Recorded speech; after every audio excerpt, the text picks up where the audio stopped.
ഈശോയുടെ ദിവ്യകാരുണ്യ ഹൃദയത്തിന് സ്തുതി. ഞാൻ വന്നിരിക്കുന്നത് നിങ്ങൾക്ക് ജീവൻ ഉണ്ടാകുവാനും അത് സമൃദ്ധമായി ഉണ്ടാകുവാനും വേണ്ടിയാണ്. ദിവ്യകാരുണ്യ ഈശോയെ ഏറ്റവും സ്നേഹം നിറഞ്ഞ സിസ്റ്റേഴ്സ്, പ്രിയ സഹോദരരെ, ഇന്ന് നാം വിചിന്തനത്തിനെടുക്കുന്ന വിഷയം വിശുദ്ധ കുർബാന വ്രതജീവിതത്തിനുള്ള പാഥേയം എന്നതാണ്. അതിനു മുൻപായി ഞാൻ നിങ്ങളുടെ ഓരോരുത്തരുടെയും പ്രാർത്ഥന യാചിക്കുകയാണ്. എഫേസോസ് 6:19 അഭിഷേകം.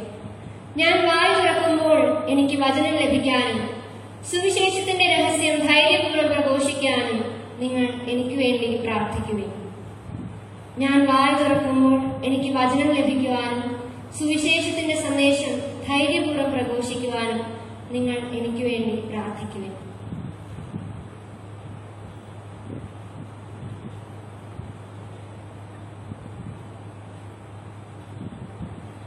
മലമുകളിൽ പണിതുയർത്തിയ പട്ടണം പോലെ, പീഠത്തിന്മേൽ വെക്കപ്പെട്ട വിളക്ക് പോലെ പ്രശോഭിക്കേണ്ട ജീവിതമാണ് നമ്മുടെ ഓരോരുത്തരുടെയും. വിശുദ്ധ കുർബാനയുടെ സമയത്ത് കൂദാശ വചനങ്ങൾക്ക് ശേഷം പരിശുദ്ധാത്മാവിന്റെ ആവാസത്തിനായി വൈദികൻ പ്രാർത്ഥിക്കുമ്പോൾ മാത്രമാണ് അപ്പവും വീഞ്ഞും ഈശോയുടെ തിരുശരീരവും തിരുരക്തവുമായി രൂപാന്തരപ്പെടുന്നത്. ഇപ്രകാരം ഇന്നലെ ആരാധനയിൽ പറഞ്ഞതുപോലെ വെറും ഓസ്തിയായ നമ്മുടെ ജീവിതങ്ങൾ തിരുവോസ്തിയായി രൂപാന്തരം പ്രാപിക്കണമെങ്കിൽ, ദിവ്യകാരുണ്യമായി നാം മാറണമെങ്കിൽ പരിശുദ്ധാത്മാവിന്റെ ആവാസം കൂടിയേ തീരും. അതിനായി നമ്മെ ഓരോരുത്തരെയും ഒരുക്കണമേ എന്ന ദാഹത്തോടെ പരിശുദ്ധാത്മാവിനെ വിളിച്ച് ഈ സമയം നമുക്ക് പ്രാർത്ഥിക്കാം. ആത്മാവേ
ഏദൻ തോട്ടത്തിൽ വെച്ച് ദൈവം ആദ്യ മാതാപിതാക്കളോട് ഇപ്രകാരം പറയുന്നുണ്ട്: തോട്ടത്തിലെ എല്ലാ വൃക്ഷങ്ങളുടെയും ഫലം ഭക്ഷിച്ചുകൊള്ളുക, എന്നാൽ തോട്ടത്തിന്റെ നടുവിൽ നിൽക്കുന്ന നന്മതിന്മകളെ കുറിച്ചുള്ള അറിവിന്റെ വൃക്ഷത്തിലെ ഫലം നിങ്ങൾ തിന്നരുത്, അത് തിന്നുന്ന ദിവസം നീ മരിക്കും.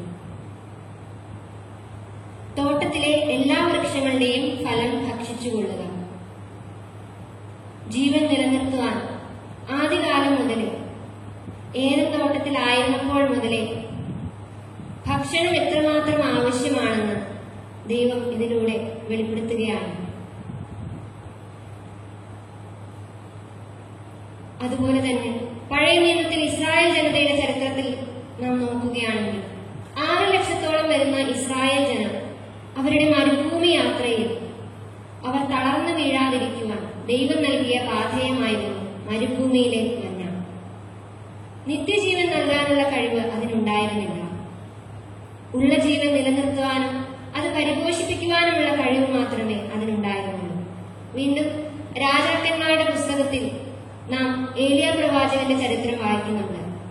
അതിൽ 19-ാം അധ്യായത്തിൽ മരുഭൂമി യാത്രയിൽ തളർന്ന് ഒരു വാടാമുൾ ചെടിയുടെ തണലിൽ ഇരുന്നുകൊണ്ട് എന്റെ ജീവൻ എടുത്തുകൊള്ളുക എന്ന് പറയുന്ന ഏലിയ പ്രവാചകനെ നമുക്ക് കാണാൻ സാധിക്കും. ആ ചെടിയുടെ തണലിൽ കിടന്നുറങ്ങിയ ഏലിയ പ്രവാചകനെ കർത്താവിന്റെ ദൂതൻ തട്ടി ഉണർത്തി ഭക്ഷണപാനീയങ്ങൾ നൽകിക്കൊണ്ട് പറയുന്നത് ഇപ്രകാരമാണ്: എഴുന്നേറ്റ് ഭക്ഷിക്കുക, അല്ലെങ്കിൽ യാത്ര ദുഷ്കരമാകും. പുതിയ നിയമത്തിലേക്ക് നാം കടക്കുമ്പോൾ ഈശോ തന്നെ തന്റെ അടുക്കലേക്ക് വരുന്ന ജനങ്ങളോട് അനുകമ്പ തോന്നി 5 അപ്പം 5000 പേർക്കായും 7 അപ്പം 4000 പേർക്കായും വർദ്ധിപ്പിച്ചു നൽകിയ ചരിത്രം നമുക്കറിയാം. അതിൽ മർക്കോസിന്റെ സുവിശേഷം 8-ാം അധ്യായത്തിൽ പറയുന്നത് ഇപ്രകാരമാണ്: ഈ ജനക്കൂട്ടത്തോട് എനിക്ക് അനുകമ്പ തോന്നുന്നു. 3 ദിവസമായി അവർ എന്നോട് കൂടെയാണ്. അവർക്ക് ഭക്ഷിക്കാൻ യാതൊന്നുമില്ല. വഴിയിൽ അവർ തളർന്നു വീഴാൻ ഇടയുള്ളതിനാൽ ആഹാരം നൽകാതെ അവരെ പറഞ്ഞയക്കാൻ എനിക്ക് മനസ്സ് വരുന്നില്ല. വഴിയിൽ അവർ തളർന്നു വീഴാൻ ഇടയുള്ളതിനാൽ ആഹാരം നൽകാതെ അവരെ പറഞ്ഞയക്കാൻ എനിക്ക് മനസ്സ് വരുന്നില്ല. നമ്മുടെ ജീവൻ നിലനിർത്താൻ ഭക്ഷണം എത്രമാത്രം ആവശ്യമാണ്, അത്രയേറെ വിശുദ്ധ കുർബാന നമ്മുടെ ആത്മീയ ജീവൻ നിലനിർത്താൻ ആവശ്യമാണ്. അതുകൊണ്ടാണ് യോഹന്നാന്റെ സുവിശേഷം 6-ാം അധ്യായത്തിൽ നിത്യജീവന്റെ അപ്പമായ വിശുദ്ധ കുർബാനയെ കുറിച്ച് ഈശോ പറയുന്നതിന് മുൻപായി അപ്പം വർദ്ധിപ്പിച്ച് നൽകുന്നത്. ഇതിലൂടെ ഈശോ വ്യക്തമാക്കുകയാണ്, നമ്മുടെ ഭൗതിക ജീവൻ നിലനിർത്താൻ ഭക്ഷണം എത്രമാത്രം ആവശ്യമാണ്, അത്രമേൽ ആവശ്യമാണ് നമ്മുടെ ആത്മീയ ജീവൻ നിലനിർത്താൻ വിശുദ്ധ കുർബാനയിലെന്ന്. പലപ്പോഴും നാം അവകാശങ്ങൾ സാധിക്കുവാനായി ഗവൺമെന്റിന് മുൻപിൽ നിരാഹാര സത്യാഗ്രഹമൊക്കെ നടത്തുന്നവരെ കണ്ടിട്ടുണ്ട്. അതോടെ എത്രയും വേഗം ഒരു തീരുമാനത്തിലെത്തുകയും അവരുടെ ആവശ്യങ്ങൾ സാധിച്ചു കൊടുക്കുകയും ചെയ്യുന്നതായി നാം കണ്ടുവരുന്നുണ്ട്. ഇതുപോലെ തന്നെ അത് അനുദിന ജീവിത സാഹചര്യങ്ങളിൽ ഭക്ഷണത്തിന് നമ്മുടെ ഗവൺമെന്റ് പോലും നിരാഹാര സത്യാഗ്രഹം എടുക്കുന്നവരെ നിരുത്സാഹപ്പെടുത്തുന്നത് അതുകൊണ്ടാണ്.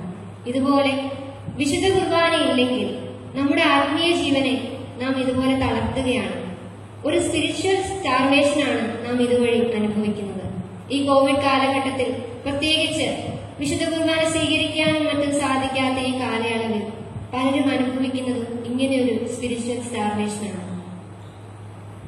വിശുദ്ധ കുർബാനയിൽ ഈശോ നമുക്ക് തന്റെ ശരീരരക്തങ്ങൾ നൽകിക്കൊണ്ട് പറയുന്നുണ്ട്, ഇതെന്റെ ശരീരമാണ്, വാങ്ങി ഭക്ഷിക്കുവേ. തന്റെ ശരീരം അവിടുന്ന് നമുക്കായി നൽകി, അതുകൊണ്ട് അവിടത്തേക്ക് മതിയായില്ല. വീണ്ടും അവിടുന്ന് പറയുന്നു, ഇതെന്റെ രക്തമാണ്, വാങ്ങി കുടിക്കുക. തന്റെ ശരീരം മാത്രമല്ല, തന്റെ രക്തവും അവിടുന്ന് നമുക്കായി നൽകുന്നു. പഴയ നിയമത്തിൽ നാം വായിക്കുന്നുണ്ട്, രക്തം ജീവനാണെന്ന്. വെറും മൃതമായ ശരീരമല്ല, ജീവനുള്ള തന്റെ ശരീരമാണ് അവിടുന്ന് നമുക്കായി നൽകുന്നത്. ഇതാണ് വിശുദ്ധ കുർബാനയിൽ സംഭവിക്കുന്നത്. ഇങ്ങനെയൊരു പരിപൂർണമായ സ്വയം ദാനത്തിലേക്കാണ് ഈശോ നമ്മെ വിളിക്കുന്നത്. കുരിശിൽ അവസാന തുള്ളി രക്തം വരെ അവിടുന്ന് നമുക്കായി ചിന്തിക്കൊണ്ടും അവിടുന്ന് തെളിയിക്കുന്നത് ഇത് തന്നെയാണ്, തന്നെ തന്നെ പൂർണ്ണമായി അവിടുന്ന് നമുക്ക് നൽകുകയാണ് എന്നത്. ഇങ്ങനെയൊരു സ്വയം ദാനം ആണ് നാം ഓരോരുത്തരോടും അവിടുന്ന് ആവശ്യപ്പെടുന്നത്. അനുദിനം വിശുദ്ധ കുർബാന സ്വീകരിക്കുന്ന നാം ഈശോയുടെ ശരീരം സ്വീകരിക്കുക വഴി നമ്മുടെ ശരീരത്തെ പൂർണ്ണമായി ഈശോയായി രൂപാന്തരപ്പെടുകയാണ്. അവിടുത്തെ രക്തം നാം സ്വീകരിക്കുമ്പോൾ നമ്മുടെ സിരകളിൽ ഒഴുകുന്നത് ഈശോയുടെ തിരുരക്തം തന്നെയാണ്. അതോടെ നാം പൂർണ്ണമായി മറ്റൊരു ദിവ്യകാരുണ്യമായി ഈശോയായി മാറണം എന്ന് അവിടുന്ന് ആഗ്രഹിക്കുന്നു. ഇങ്ങനെയൊരു സമ്പൂർണമായ സ്വയം ദാനത്തിലേക്ക് നമ്മെ സഹായിക്കുന്ന ഉപാധികളാണ് നമ്മുടെ വ്രതങ്ങൾ. നമ്മുടെ നിയമാവലിയിൽ നാം ഇപ്രകാരം വായിക്കുന്നുണ്ട്, വ്രതവാഗ്ദാനത്തിലൂടെ ദൈവവുമായി ഉടമ്പടി ബന്ധത്തിൽ ഏർപ്പെടുന്ന നാം ദൈവത്തിനും ദൈവജനത്തിനുമായി സ്വയാർപ്പണം ചെയ്ത് ഉടമ്പടിയിൽ വിശ്വസ്തതാപൂർവ്വം ജീവിക്കുവാനായി വിളിക്കപ്പെടുന്നു.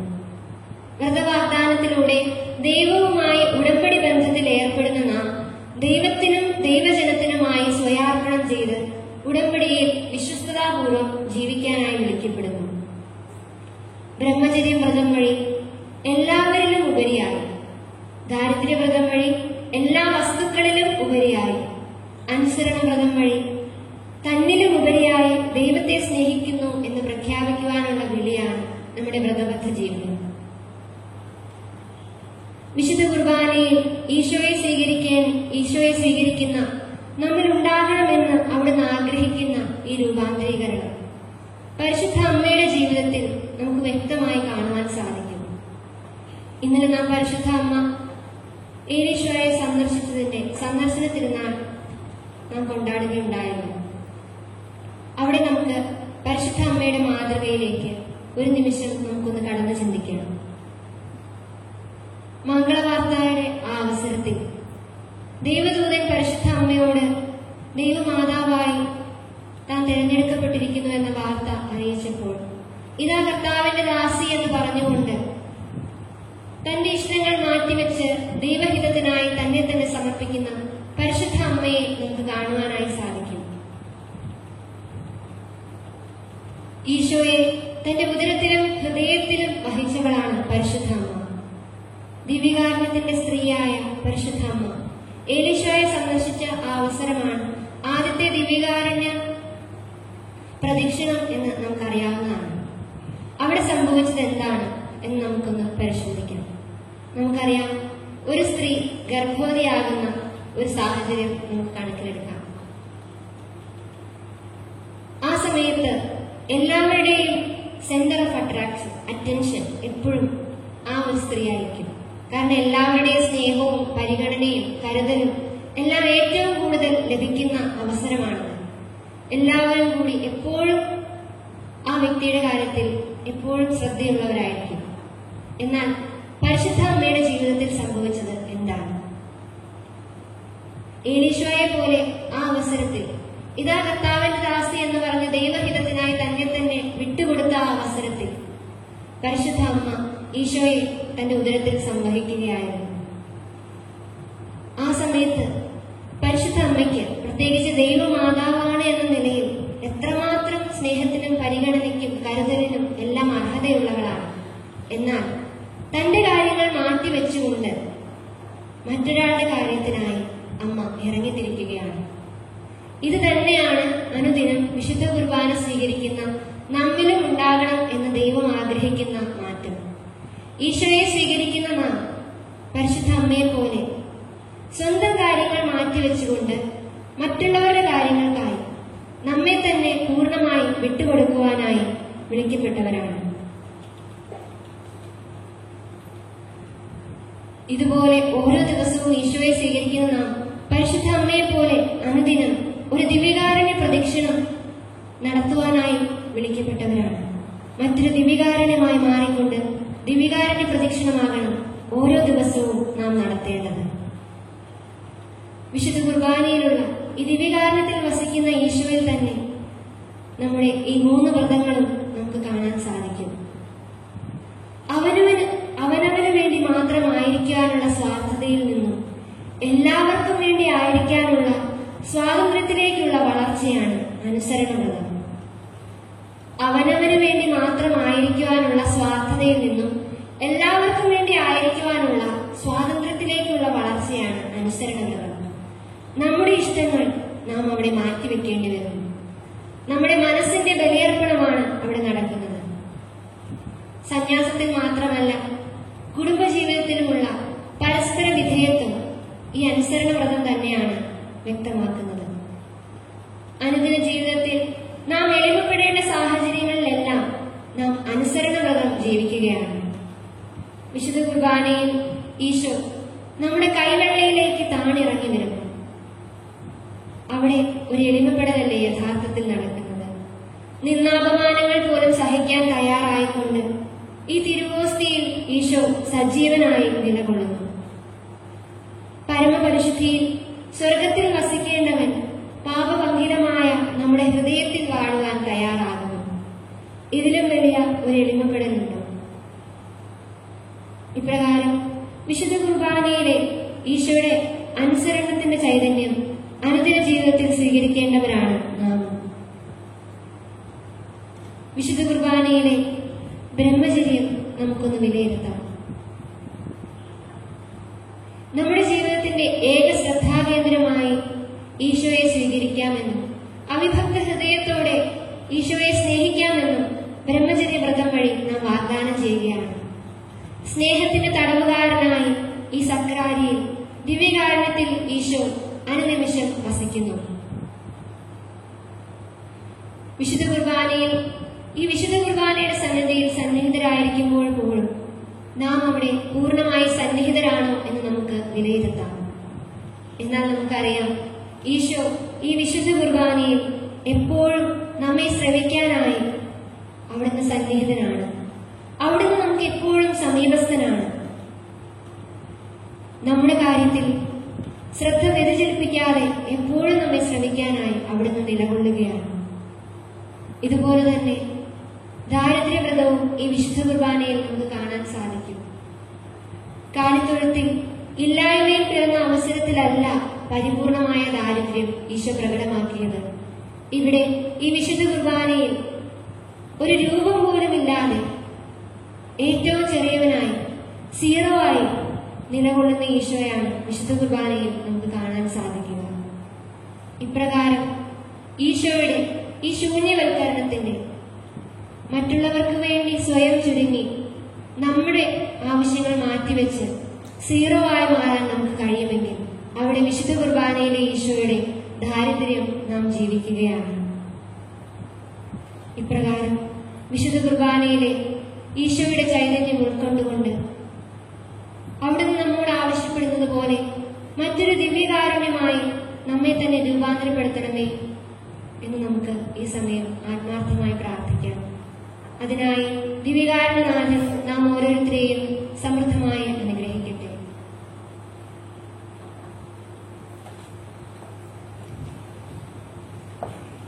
എന്റെ ഈശോയെ, അങ്ങ് വിശുദ്ധ കുർബാനയിൽ എഴുന്നള്ളിയിരിക്കുന്നുവെന്ന് ഞാൻ വിശ്വസിക്കുന്നു. അങ്ങയെ ഞാൻ ആരാധിക്കുന്നു. എന്നെ പൂർണ്ണ ഹൃദയത്തോടെ സ്നേഹിക്കുന്നു. അങ്ങയെ കൈക്കൊള്ളുവാൻ ഞാൻ ആഗ്രഹിക്കുന്നു. എന്റെ ഹൃദയത്തിൽ എഴുന്നള്ളി വരണമേ. മാധുര്യവാനായ ഈശോയെ, എന്റെ സ്നേഹമേ, എന്റെ ഭാഗ്യമേ, എന്റെ ആയുസ്സേ, എഴുന്നള്ളി വരണമേ. അവിടുന്ന് ഇപ്പോൾ എന്റെ ഹൃദയത്തിൽ എഴുന്നള്ളി വന്നതുപോലെ അങ്ങയെ ഞാൻ സ്വീകരിച്ച് ആരാധിക്കുന്നു. എന്റെ ആത്മാവിനെയും ശരീരത്തെയും അങ്ങേക്ക് ഞാൻ സമർപ്പിക്കുന്നു. എന്റെ ദൈവമായ ഈശോയെ, എല്ലാവരും അധികമായി അങ്ങയെ ഞാൻ സ്നേഹിക്കുന്നു. എന്റെ കർത്താവെ, അങ്ങയെ സ്നേഹിക്കുവാനും അങ്ങയെ സ്നേഹത്തിന്റെ അടിമയായി ജീവിക്കുവാനും ആഗ്രഹിക്കുന്ന എന്റെ പാവപ്പെട്ട ഹൃദയത്തെ അങ്ങയിലേക്ക് ആകർഷിക്കണമേ. ഇന്നു മുതൽ അനുഗ്രഹം നിറഞ്ഞ അങ്ങേ തൃക്കരങ്ങളിൽ എന്റെ ആത്മാവിനെയും ശരീരത്തെയും ആഗ്രഹങ്ങളെയും പ്രതീക്ഷകളെയും ഞാൻ സമർപ്പിക്കുന്നു. എന്റെ ഈശോയെ, എന്നെ സ്വീകരിച്ച് അങ്ങേ തിരുമനസ് പോലെ എന്നെ നയിക്കണമേ. അങ്ങേ നിയന്ത്രണത്തിൽ ഞാൻ ഒരിക്കലും ആവലാതി പറയുകയില്ല. എന്തുകൊണ്ടെന്നാൽ അവിടുന്ന് നൽകുന്നതെല്ലാം അങ്ങേ സ്നേഹം നിറഞ്ഞ ദിവ്യഹൃദയത്തിൽ നിന്ന് പുറപ്പെടുന്നവയാകൊണ്ട് അവയെല്ലാം എന്റെ നന്മയ്ക്കാണെന്ന് ഞാൻ വിശ്വസിക്കുന്നു. അവിടുത്തെ തിരുമനസ്സിനോട് പരിപൂർണമായി യോജിച്ച് എല്ലാം സ്വീകരിക്കുവാൻ എനിക്ക് കഴിഞ്ഞെങ്കിൽ മതിയായിരുന്നു. അങ്ങ് തിരുമനസ്സാകുന്നതെല്ലാം ഈ ജീവിതത്തിലും നിത്യകാലവും ഞാൻ അനുസരിച്ചു കൊള്ളാം. അങ്ങയോട് ഒരുമിച്ച് ജീവിക്കുവാനും മരിക്കുവാനും ഞാൻ മനസ്സായിരിക്കുന്നു. അങ്ങേ ഇഷ്ടം എന്റെ ഇഷ്ടവും അങ്ങേ ആഗ്രഹങ്ങൾ എന്റെ ആഗ്രഹങ്ങളുമാകട്ടെ. എന്റെ ദൈവമേ, എന്നെ സഹായിക്കണമേ. ഇന്നു മുതൽ അവിടത്തേക്കായി മാത്രം ജീവിപ്പാനും അങ്ങ് തിരുമനസ്സാകുന്നത് മാത്രം മനസ്സാകുവാനും സ്നേഹാർഹമായ അങ്ങേ തിരുമനസ്സിനെ മാത്രം സ്നേഹിപ്പാനും എനിക്ക് അനുഗ്രഹം നൽകണമേ.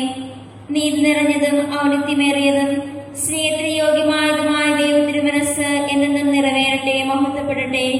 ഓ ദൈവ തിരുമനസ്സേ, എന്നെ സ്നേഹമായിരിക്കണമേ. പരിശുദ്ധ പരമാധികാരുണ്യത്തിന്,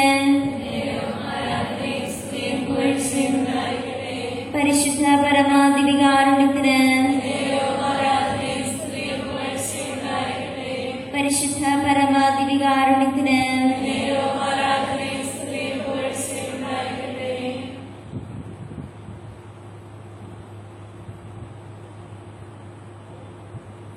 സ്വർഗത്തിൽ നിന്നിറങ്ങിയ ജീവനുള്ള അപ്പം ഞാനാണ്. ആരെങ്കിലും ഈ അപ്പത്തിൽ നിന്ന് ഭക്ഷിച്ചാൽ അവൻ എന്നേക്കും ജീവിക്കും. നമുക്ക് ശക്തിയും ജീവനും പകർന്നുകൊണ്ട് ദിവ്യകാരുണ്യത്തിൽ തന്റെ മഹനീയ സാന്നിധ്യം നൽകി നമ്മെ അനുഗ്രഹിക്കുന്ന നല്ല ഈശോയുടെ കൂടെ നമുക്കായിരിക്കാം. പരമ പരിശുദ്ധനായ ഈശോയെ, ദിവ്യകാരുണ്യത്തിൽ അങ്ങയുടെ സജീവ സാന്നിധ്യം ഞങ്ങൾ ഏറ്റുപറയുന്നു. അങ്ങ് ഞങ്ങളുടെ നാഥനും രക്ഷകനും വിമോചകനും പരിപാലകനും ആണെന്ന് ഞങ്ങൾ വിശ്വസിക്കുന്നു. ഞങ്ങൾ പാപികളായിരുന്നിട്ടും അവിടുന്ന് ഞങ്ങളോട് കാണിക്കുന്ന സ്നേഹത്തെ ഓർത്ത് ഞങ്ങൾ അങ്ങേക്ക് നന്ദി പറയുന്നു. ഈശോയുടെ സ്നേഹം ആഴത്തിൽ അനുഭവിച്ചുകൊണ്ട് അവിടുത്തോടു കൂടെ നമുക്കായിരിക്കാം.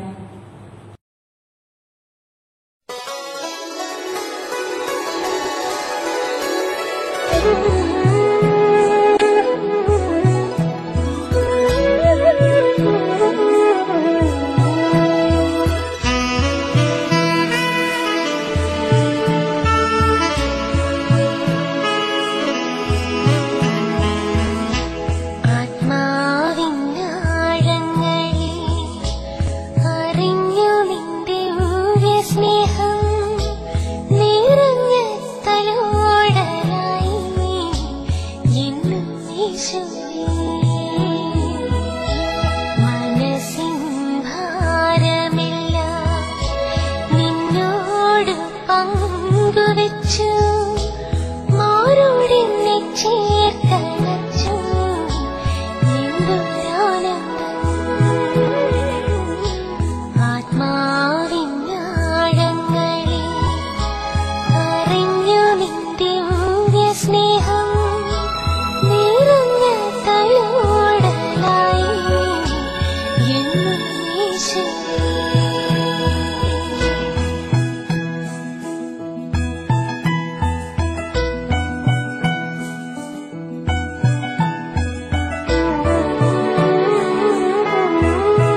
പങ്കുവെച്ചു, മാറോടെന്നെ ചേർത്തണച്ചു.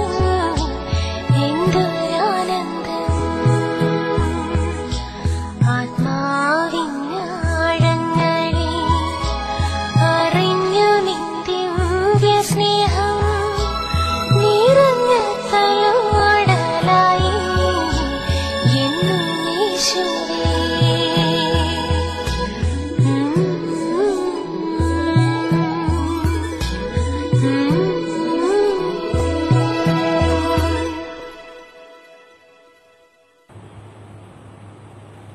അവിടുത്തെ തിരുസന്നിധിയിൽ ശാന്തമായിരുന്ന് നമുക്ക് ദൈവവചനം ശ്രവിക്കാം. വിശുദ്ധ മത്തായി എഴുതിയ സുവിശേഷം 8-ാം അധ്യായം 23 മുതലുള്ള വാക്യങ്ങൾ. കൊടുങ്കാറ്റിനെ ശാന്തമാക്കുന്നു. യേശു തോണിയിൽ കയറിയപ്പോൾ ശിഷ്യന്മാർ അവനെ അനുഗമിച്ചു. കടലിൽ ഉഗ്രമായ കൊടുങ്കാറ്റുണ്ടായി. തോണി മുങ്ങത്തക്ക വിധം തിരമാലകൾ ഉയർന്നു. അവൻ ഉറങ്ങുകയായിരുന്നു. ശിഷ്യന്മാർ അടുത്തു ചെന്ന് അവനെ ഉണർത്തി അപേക്ഷിച്ചു, കർത്താവെ, രക്ഷിക്കണമേ, ഞങ്ങൾ ഇതാ നശിക്കുന്നു. അവൻ പറഞ്ഞു, അല്പവിശ്വാസികളെ, നിങ്ങൾ എന്തിന് ഭയപ്പെടുന്നു? അവൻ എഴുന്നേറ്റ് കാറ്റിനെയും കടലിനെയും ശാസിച്ചു. വലിയ ശാന്തതയുണ്ടായി. അവർ ആശ്ചര്യപ്പെട്ട് പറഞ്ഞു, ഇവൻ ആര്? കാറ്റും കടലും പോലും ഇവനെ അനുസരിക്കുന്നുവല്ലോ.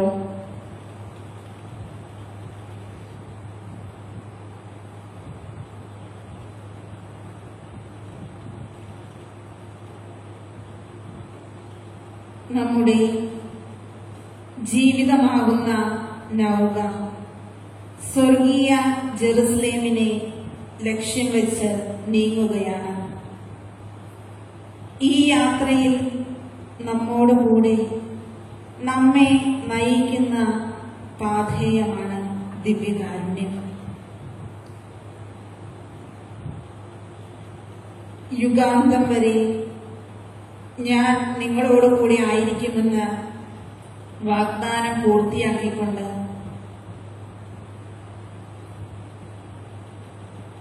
സ്നേഹവും സാന്ത്വനവും ആശ്വാസവുമായി നമ്മുടെ കൂടെ ആയിരിക്കുന്ന ആ സാന്നിധ്യത്തിലേക്ക് നമ്മുടെ മനസ്സും ശരീരവും നമ്മുടെ സർവശ്രദ്ധയും നമുക്ക് കൊണ്ടുവരാം. ദൈവത്തിൽ ആശ്രയിക്കുന്നവർ വീണ്ടും ശക്തി പ്രാപിക്കും. അവർ കഴുകന്മാരെ പോലെ ചിറകടിച്ചുയരും. അവർ ഓടിയാലും ക്ഷീണിക്കുകയില്ല, നടന്നാൽ തളരുകയുമില്ല. ദിവ്യകാരുണ്യ ഈശോ ഓരോ നിമിഷവും നമ്മെ ശക്തിപ്പെടുത്തും. നാം ക്ഷീണിക്കുകയോ തളരുകയോ ഇല്ല. നാം വായിച്ചു കേട്ട വചനത്തിൽ തോണി മുങ്ങത്തക്ക വിധത്തിൽ തിരമാലകൾ വഞ്ചിയിലേക്ക് ആഞ്ഞടിച്ചു. നാം ഏശയ്യായുടെ പുസ്തകത്തിൽ ഇപ്രകാരം വായിക്കുന്നുണ്ട്, കർത്താവ് നിനക്ക് കഷ്ടതയുടെ അപ്പവും ക്ലേശത്തിന്റെ ജലവും തന്നാലും നിന്റെ ഗുരു നിന്നിൽ നിന്ന് മറഞ്ഞിരിക്കുകയില്ല. നിന്റെ നയനങ്ങൾ നിന്റെ ഗുരുവിനെ ദർശിക്കും. നീ വലത്തോട്ടോ ഇടത്തോട്ടോ തിരിയുമ്പോൾ നിന്റെ കാതുകൾ പിന്നിൽ നിന്ന് ഒരു സ്വരം ശ്രമിക്കും, ഇതാണ് വഴി, ഇതിലേ പോകുക. ഞങ്ങളുടെ ജീവിതമാകുന്ന തോണിയിൽ തിരമാലകൾ ആഞ്ഞടിക്കുമ്പോൾ ശിഷ്യന്മാരെ പോലെ ഞങ്ങളും ഭയപ്പെട്ട് നിൽക്കുകയാണ്. ഇതാ ദൈവത്തിന്റെ കൂടാരം മനുഷ്യരോട് കൂടി. അവിടുന്ന് അവരോടൊത്ത് വസിക്കും. ജീവിതത്തിന്റെ എല്ലാ ആശ്രയവും പ്രത്യാശയുമായ ദിവ്യകാരുണ്യ ഈശോയെ മുറുകെ പിടിക്കുവാൻ, ജീവിതത്തിൽ തിരമാലകൾ ആഞ്ഞടിക്കുമ്പോൾ അവിടുന്ന് മാത്രം ആശ്രയം വയ്ക്കുവാൻ ഞങ്ങളെ ഓരോരുത്തരെയും അങ്ങ് തന്നെ പഠിപ്പിക്കണമേ.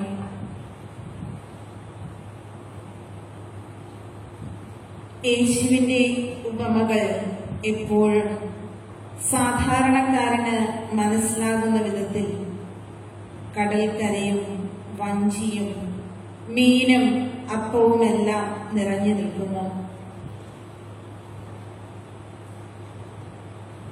കടൽക്കരയിൽ അപ്പവും മീനുമായി കാത്തിരിക്കുന്ന യേശു, തിബേരിയൂസ് കടൽ തീരത്ത് അപ്പം വർദ്ധിപ്പിക്കുന്ന യേശു, കടലിനെ ശാന്തമാക്കുന്ന യേശു. അങ്ങനെ ഈശോയുടെ യാത്രയിൽ കടൽക്കരയും വഞ്ചിയുമെല്ലാം എപ്പോഴും നമുക്ക് കാണാം. ഒരിക്കൽ ആദ്യമായി കടൽ യാത്ര നടത്തിയ ശിഷ്യൻ ഗുരുവിനോട് ചോദിച്ചു, കടൽ എങ്ങനെയാണ് കടലാകുന്നത്? ഗുരു പറഞ്ഞു, എല്ലാത്തരം വെള്ളത്തെയും സ്വീകരിക്കാൻ തയ്യാറായതുകൊണ്ട്. ശുദ്ധജലം, അശുദ്ധജലം, കാഠിന്യമുള്ള ജലം, മൃദുവായ ജലം എന്നിങ്ങനെ ഒന്നിനെയും കടൽ മാറ്റി നിർത്തിയില്ല. ദിവ്യകാരുണ്യമാവുന്ന ഈ സാഗരത്തിന്റെ കരയിലിരുന്ന് ധ്യാനിച്ചാൽ ആരെയും മാറ്റി നിർത്താതെ ഈ ലോകത്തിൽ തനിക്ക് സ്വന്തമായുള്ളവരെ അവസാനം വരെ സ്നേഹിച്ച് കുരിശിൽ കത്തിയെരിഞ്ഞ് അവശേഷിപ്പിച്ച സ്നേഹത്തിന്റെ കനൽക്കട്ടയായി മാറിയ ദിവ്യകാരുണ്യ സ്നേഹം നമുക്ക് അനുഭവവേദ്യമാകും.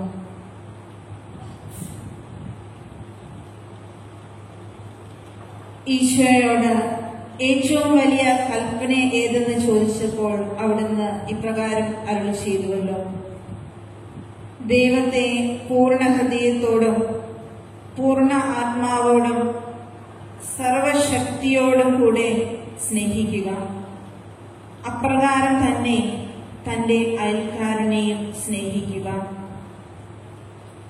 ദിവ്യകാരുണ്യത്തിൽ അങ്ങയുടെ മഹത്വപൂർണമായ മുഖം ദർശിക്കുന്ന ഞങ്ങൾ സഹോദരരിലും അങ്ങയുടെ മുഖം ദർശിച്ചുകൊണ്ട് അവരെയും സ്നേഹിക്കുവാനും ശുശ്രൂഷിക്കുവാനും ഒരു കടലിനെ പോലെ എല്ലാവരെയും ഉൾക്കൊള്ളുവാനും ആവശ്യമായ കൃപകൾ നൽകണമേ. ഈശോയെ, ഒരിക്കൽ കൂടി ഞങ്ങൾ ഏറ്റുപറയുന്നു, ഞങ്ങളുടെ പൂർണ്ണ ഹൃദയത്തോടും പൂർണ്ണ മനസ്സോടും പൂർണ്ണ ആത്മാവോടും കൂടെ ഞങ്ങൾ അങ്ങയെ സ്നേഹിക്കുന്നു. നമ്മുടെ സ്നേഹം നമ്മുടെ ചെറിയ വാക്കുകളിൽ നമുക്ക് അവിടുത്തോട് പ്രകടിപ്പിക്കാം. മനസ്സുകൊണ്ട് ഏറ്റവും സ്നേഹത്തോടെ നമുക്ക് ഏറ്റവും ഇഷ്ടപ്പെട്ടവരുടെ അടുത്ത് നാം ആയിരിക്കുന്നത് പോലെ അവിടുത്തെ സന്നിധിയിൽ ആയിരിക്കാം.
മരിച്ച മനസ്സുകളിൽ സ്നേഹത്തിന്റെ തൈലം പുരട്ടുവാനും അവഗണിക്കപ്പെട്ടവർക്ക് വേണ്ടി അർപ്പിതരാകുവാനുമുള്ള ഈശോയുടെ വിളിക്ക് ഉത്തരം കൊടുത്തുകൊണ്ട് സ്വന്തമായിരുന്നതും സ്വന്തമാക്കാമായിരുന്നതും എല്ലാം ഉപേക്ഷിച്ച് ഏക സമ്പത്തും ഏറ്റവും വലിയ സമ്പത്തുമായി അവിടുത്തെ സ്വീകരിച്ച് അവിടുത്തെ ആരാധനയായി അവിടുത്തെ കൂടെ ആയിരിക്കുമ്പോൾ അവിടത്തേക്ക് നമുക്ക് നന്ദി പറയാം. ഒപ്പം തന്നെ ഒരു ശിഷ്യ എന്ന നിലയിൽ നമ്മുടെ ജീവിതത്തിൽ വന്നുപോയ ചെറുതും വലുതുമായ എല്ലാ കുറവുകൾക്കും അവിടുത്തെ സന്നിധിയിൽ നമുക്ക് മാപ്പപേക്ഷിക്കാം.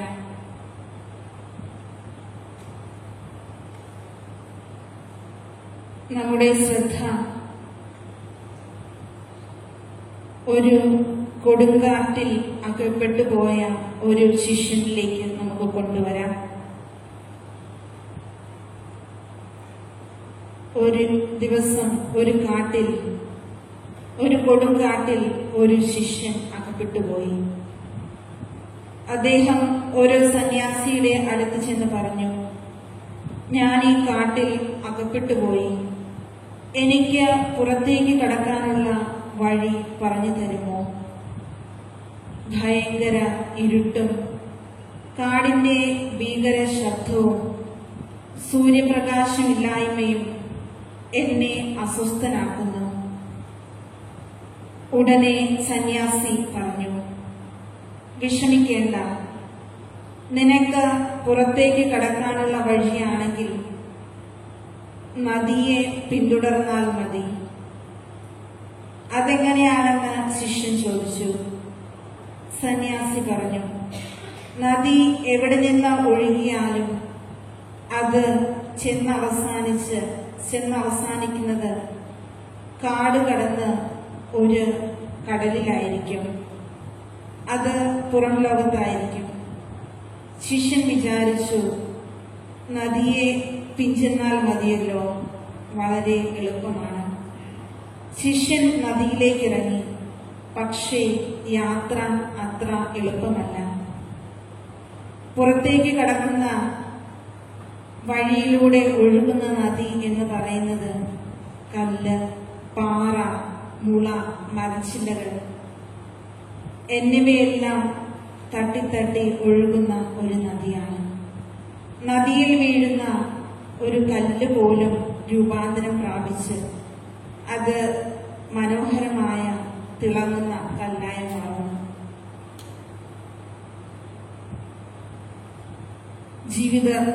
ജീവിതത്തിൽ പ്രതിസന്ധികൾ, അസ്വസ്ഥതകൾ, സഹനങ്ങൾ ഇവയെല്ലാം ഉണ്ടാകുമ്പോൾ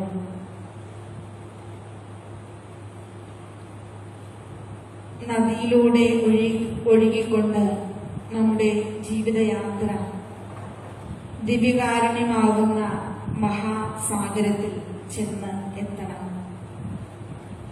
ലോകം മുഴുവനും അന്ധകാരമാണെന്ന് വിചാരിക്കുന്ന അവസരത്തിലും, നമുക്കറിയാം ഈ കൊറോണ വ്യാധിയുടെ അവസരത്തിലും ഒരു പ്രതീക്ഷയുടെ വെട്ടമായി ഒരു നദിയാകാൻ, നദിയിലൂടെ ഒഴുകാൻ നമുക്ക് സാധിക്കണം. ഒരു നദി ഒഴുകുമ്പോൾ നമുക്കറിയാം ചുറ്റുപാടും ഫലഭൂയിഷ്ടമാക്കുന്നു. മാലിന്യം മുഴുവൻ നദി സ്വീകരിക്കും. നദിയുടെ ഒഴുക്ക് ഒരിക്കലും നിലയ്ക്കുകയില്ല. അത് കടലിൽ ചെന്ന് ലയിക്കുന്നത് വരെ. നാം ആകുന്ന നദി ദിവ്യകാരുണ്യമാകുന്ന സാഗരത്തിൽ ലയിക്കണം. അതിന് ചിലപ്പോൾ നമ്മുടെ ജീവിതത്തിൽ ആ നദി അനുഭവിച്ചതുപോലെ കല്ല്, പാറ, മുള, മരച്ചില്ലകൾ എന്നിവയെല്ലാം തട്ടി നാം വിശുദ്ധീകരിക്കപ്പെട്ട് ഒരു നല്ല മുത്തായി മാറണം. ഈശോയെ, ഇവയെല്ലാം ഞങ്ങൾക്ക് അസ്വസ്ഥതയും വേദനയുമാണ്. പക്ഷെ അതെല്ലാം സന്തോഷപൂർവ്വം, ബോധപൂർവം ഏറ്റെടുക്കുവാൻ, ദിവ്യകാരുണ്യത്തിൽ അങ്ങ് പൊടിഞ്ഞതുപോലെ ദിവ്യകാരുണ്യ അപ്പം രൂപപ്പെടുത്താൻ അങ്ങ് പൊടിഞ്ഞ് ഇല്ലാതായിരുന്നതുപോലെ ഞങ്ങൾക്കും അതിനുള്ള അവസരങ്ങൾ ലഭിക്കുമ്പോൾ ഞങ്ങളെ ഓരോരുത്തരെയും അത് ഏറ്റെടുക്കാൻ അനുഗ്രഹിക്കണമേ, ശക്തിപ്പെടുത്തണമേ. മറ്റുള്ളവരിലേക്ക് അങ്ങയുടെ സാന്നിധ്യവും സാന്ത്വനവും ആശ്വാസവും പകരാൻ ഞങ്ങളെ ഓരോരുത്തരെയും അങ്ങ് പഠിപ്പിക്കണമേ.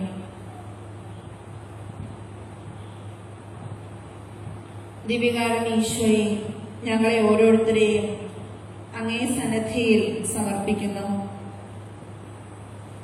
ഈശോയെ, വ്രതബദ്ധ ജീവിതം കൂടുതൽ അർത്ഥവത്തായി ജീവിക്കുവാനുള്ള ശക്തിയും കൃപയും ഞങ്ങൾക്ക് ഓരോരുത്തർക്കും നൽകണമേ എന്ന് നമുക്ക് പ്രാർത്ഥിക്കാം.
ദിവ്യകാരുണ്യത്തിൽ സജീവനായി എഴുന്നള്ളിയിരുന്നു കൊണ്ട് ഞങ്ങളുടെ മേൽ അനുഗ്രഹങ്ങൾ വർഷിച്ചതിനെ ഓർത്ത് ഞങ്ങൾ നന്ദി പറയുന്നു. ഞങ്ങളുടെ പാപങ്ങൾ നിമിത്തം സ്വയം ഹോമബലിയായി തീർന്ന് ഇന്നും ഞങ്ങളോടുകൂടെ ആയിരിക്കുവാൻ ആഗ്രഹിച്ചുകൊണ്ട് ദിവ്യസക്രാരിയിൽ ഞങ്ങളെ സദാ കാത്തിരിക്കുന്ന ഈശോയെ അങ്ങേക്ക് ഞങ്ങൾ നന്ദി പറയുന്നു. അങ്ങേ ദിവ്യ സാന്നിധ്യം ഞങ്ങൾക്ക് നിഗൂഢമായ രഹസ്യമാണെങ്കിലും ആ രഹസ്യത്തിന്റെ പിന്നിൽ മറഞ്ഞിരിക്കുന്നത് അങ്ങ് തന്നെയാണെന്ന് ഞങ്ങൾ വിശ്വസിക്കുന്നു. നാഥ, ഓരോ ദിവസവും അങ്ങേ ഉൾക്കൊള്ളുന്ന ഞങ്ങൾ പരിശുദ്ധരായി ജീവിക്കുവാൻ, അങ്ങേ മറ്റുള്ളവർക്ക് കാണിച്ചു കൊടുക്കുവാൻ ഞങ്ങളെ അനുഗ്രഹിക്കണമേ. ഈശോയെ, അങ്ങയെപ്പോലെ സ്വയം ബലിയായി തീരുവാൻ ഞങ്ങളെ തന്നെ മറ്റുള്ളവർക്കായി മുറിച്ചു വിളമ്പുവാൻ ഞങ്ങളെ ഓരോരുത്തരെയും അനുഗ്രഹിക്കണമേ. നിത്യം പിതാവും പുത്രനും പരിശുദ്ധാത്മാവുമായ സർവേശ്വരൻ. ആമേൻ. നമുക്ക് ദിവ്യകാരുണ്യ നവനാൾ ചൊല്ലി പ്രാർത്ഥിക്കാം. പരിശുദ്ധാത്മാവേ, എഴുന്നള്ളി വരണമേ. അങ്ങേ ദാനങ്ങൾ നൽകി ഞങ്ങളെ വിശ്വാസത്തിൽ ഉറപ്പിക്കണമേ. സ്വർഗരാജ്യത്തെക്കുറിച്ചുള്ള പ്രത്യാശയിൽ ഞങ്ങളെ നയിക്കണമേ. ഞങ്ങളുടെ ഹൃദയങ്ങളെ ദൈവസ്നേഹത്താൽ ജ്വലിപ്പിക്കണമേ. സഹോദര സ്നേഹത്തിൽ ഞങ്ങളെ വളർത്തണമേ. വിശുദ്ധ കുർബാനയിൽ മിശിഹ സജീവമായി സന്നിഹിതനായിരിക്കുന്നുവെന്നും ദിവ്യകാരുണ്യം ഞങ്ങളുടെ ആത്മീയ ഭോജനമാണെന്നുമുള്ള അവബോധം ഞങ്ങളിൽ ഉളവാക്കുകയും പരിശുദ്ധ കുർബാനയോടുള്ള ഭക്തിയിൽ ഞങ്ങളെ ഉപരി വളർത്തുകയും ചെയ്യണമേ. നമുക്കെല്ലാവർക്കും വിശ്വാസത്തോടും സ്നേഹത്തോടും കൂടെ വിശുദ്ധ കുർബാനയിൽ എഴുന്നള്ളിയിരിക്കുന്ന ഈശോനാഥനെ ധ്യാനിച്ചുകൊണ്ട് കർത്താവെ, അങ്ങേ ഞങ്ങൾ ആരാധിക്കുന്നു എന്നേറ്റ് പറയാം. സ്വർഗത്തിൽ നിന്നിറങ്ങിയ ജീവനുള്ള അപ്പം ഞാനാകുന്നു. ഈ അപ്പം ഭക്ഷിക്കുന്നവർ എന്നേക്കും ജീവിക്കും എന്നരുളി ചെയ്തുകൊണ്ട് ദിവ്യകാരുണ്യ സ്വീകരണത്തിനായി സ്നേഹപൂർവ്വം ഞങ്ങളെ ആഹ്വാനം ചെയ്യുന്ന കർത്താവേ, അധ്വാനിക്കുകയും ഭാരം വഹിക്കുകയും ചെയ്യുന്ന നിങ്ങളെല്ലാവരും എന്റെ പക്കൽ വരുവിൻ, ഞാൻ നിങ്ങളെ ആശ്വസിപ്പിക്കാം എന്നരുളി ചെയ്തുകൊണ്ട് ആത്മീകവും ശാരീരികവുമായ അനുഗ്രഹങ്ങൾ പ്രാപിക്കുവാനായി അങ്ങേ പക്കലേക്ക് ഞങ്ങളെ ക്ഷണിക്കുന്ന കർത്താവേ, ഞാൻ നിങ്ങളെ സ്നേഹിച്ചതുപോലെ നിങ്ങളും പരസ്പരം സ്നേഹിക്കുവിൻ എന്നുപദേശിച്ചുകൊണ്ട് സഹോദര സ്നേഹത്തിൽ വളരുവാനും അങ്ങനെ എല്ലാവരും ദൈവപിതാവിന്റെ മക്കളാണെന്ന് തെളിയിക്കുവാനും ഞങ്ങളെ ഉദ്ബോധിപ്പിച്ച കർത്താവേ, നമുക്ക് പ്രാർത്ഥിക്കാം. ദിവ്യകാരുണ്യത്തിൽ സജീവനായി എഴുന്നള്ളിയിരിക്കുന്ന സ്നേഹരാജനായ യേശു, ആത്മാവിന്റെ ജീവനും പ്രകാശവുമായ അങ്ങ് ഞങ്ങളുടെ ആത്മാക്കളെ പ്രസാദകരാവസ്ഥയിൽ സംരക്ഷിക്കണമേ. ലോകം ഞങ്ങളെ വെറുക്കുമ്പോഴും ബന്ധുമിത്രങ്ങൾ ഞങ്ങളെ വിസ്മരിക്കുമ്പോഴും ഒരിക്കലും ഞങ്ങളെ ഉപേക്ഷിക്കാത്ത ഒരു സ്നേഹിതൻ വിശുദ്ധ സക്രാരിലുണ്ടെന്ന് ഞങ്ങളെ ധരിപ്പിക്കണമേ. ഞങ്ങളുടെ പ്രതീക്ഷകൾ തകരുമ്പോഴും ഉദ്യമങ്ങൾ വിഫലമാകുമ്പോഴും അങ്ങ് ഞങ്ങളുടെ ആശാകേന്ദ്രമായി ഉണ്ടെന്ന് ഞങ്ങളെ അനുസ്മരിപ്പിക്കണമേ. ലോകത്തിന്റെ മായാമോഹങ്ങളും ശരീരത്തിന്റെ ദുർവാസനകളും പാപത്തിലേക്ക് ഞങ്ങളെ ആകർഷിക്കുമ്പോൾ അങ്ങ് ഞങ്ങളുടെ മുൻപേ നടന്ന് നയിക്കുകയും പിൻപേ നിന്ന് ഉത്തേജിപ്പിക്കുകയും ഉള്ളിൽ എഴുന്നള്ളി വന്ന് അങ്ങിലേക്ക് ഞങ്ങളെ ആകർഷിക്കുകയും ചെയ്യണമേ. ആമേൻ.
പച്ചപ്പുൽ വീടുകളിൽ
പരമദിവ്യകാരുണ്യത്തിന് നേരവും ആരാധനയും സ്തുതിയും പുകഴ്ചയും ഉണ്ടായിരിക്കട്ടെ. പരിശുദ്ധ പരമദിവ്യകാരുണ്യത്തിന് നേരവും ആരാധനയും സ്തുതിയും പുകഴ്ചയും ഉണ്ടായിരിക്കട്ടെ. പരിശുദ്ധ പരമദിവ്യകാരുണ്യത്തിന്